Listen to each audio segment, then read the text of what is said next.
So this is Nathan, and this is my Sidarthe Model code.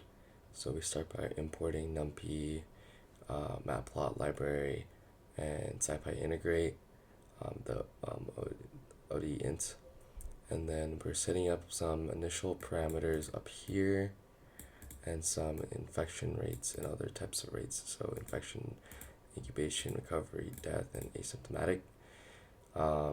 And we're gonna have some comments right here just explaining what these rates do to the plot that we're gonna make. I can show you later how they change the plot. And we have a model function here, and it's taking the S, I, D, A, and R and sitting it into Y, so splitting up the variables as individuals. And then we're having the S, I, D, A, and R as differentials, and then returning that.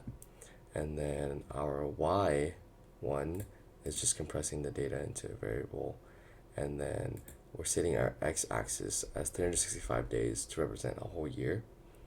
Yeah, so you just set up the differential equation and solve it here in this line, and then spit out the results and as a split.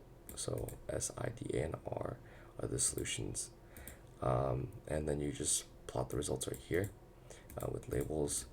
And if I run the code, you can see we have a nice little graph with the start of the susceptibles, and then it goes down because people start getting infected.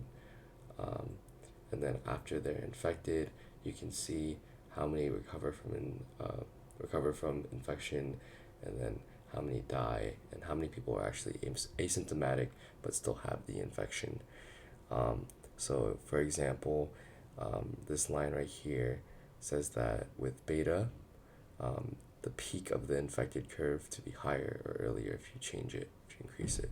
So if I increase beta from 0.3 to 0.5 and run that, you can see that the peak, people start getting infected earlier.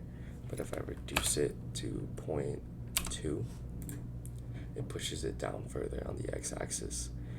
And we can change like the death rate. So instead of 0.1, let's change it to 0.01, 0.03. You can see that a lot more people start to die from it. But yeah, that's